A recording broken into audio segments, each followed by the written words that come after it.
കൂട്ടുകാരെ, ഇന്ന് നമുക്ക് മഞ്ഞ അവിച്ച് ഉണക്കി എടുക്കുന്നതാണ് കാണിക്കുന്നത്. മഞ്ഞപ്പൊടി, ശുദ്ധമായ മഞ്ഞപ്പൊടി എങ്ങനെയാണ് ഉണ്ടാക്കണതെന്ന് ഞാൻ കാണിച്ചു തരാം.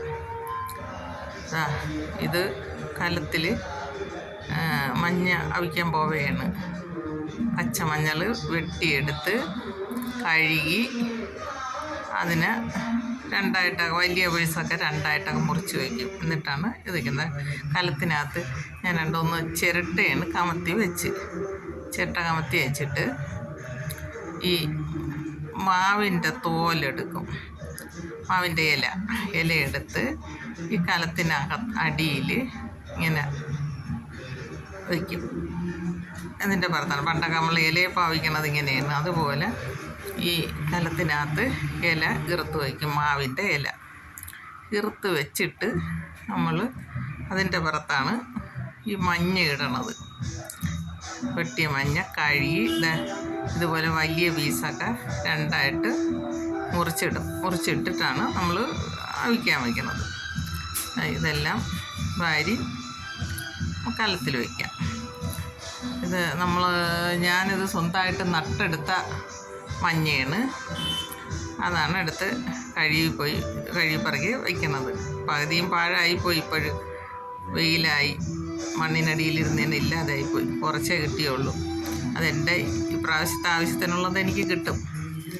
അതാണ് കഴുകി കലത്തിനകത്ത് അരി വയ്ക്കുന്നത്.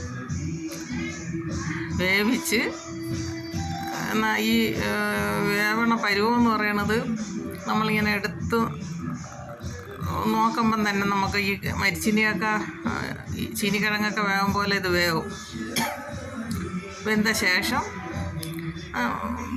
രാത്രിയാണ് ഞാൻ വെച്ചിട്ട് രാവിലെ എടുത്ത് ഒരാഴ്ചത്തെ വെയിൽ കൊള്ളുമ്പോൾ ഉണങ്ങി കഴിഞ്ഞാൽ നമ്മൾ ആവശ്യത്തിനനുസരിച്ച് പൊടിച്ച് വെല്ലി കൊടുത്ത് പൊടിച്ചുകൊണ്ട് വയ്ക്കും. എല്ലാവരും ചെയ്തു നോക്കണം. എൻ്റെ ഈ വീഡിയോ എല്ലാവർക്കും ഇഷ്ടമായെങ്കിൽ ലൈക്ക് ചെയ്യണം, ഷെയർ ചെയ്യണം, സബ്സ്ക്രൈബ് ചെയ്യണം.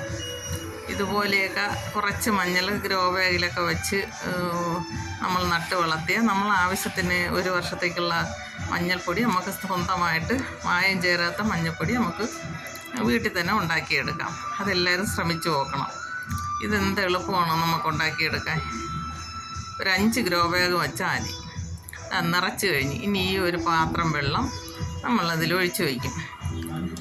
കലം നിറച്ചിട്ട് ഒരു പാത്രം വെള്ളം മതി വെച്ചിട്ട് അടച്ച് വെച്ച് വേവിക്കണം. ഇങ്ങനെ വെച്ച് നല്ല ആവി കയറ്റിയ ശേഷം രാവിലെ ഞാനത് എടുത്ത് ഉണക്കിയെടുക്കുകയാണ് ചെയ്യണത്. ഇതിപ്പം ഉണങ്ങിയ മഞ്ഞളാണ് ഈ ഇരിക്കുന്നത്.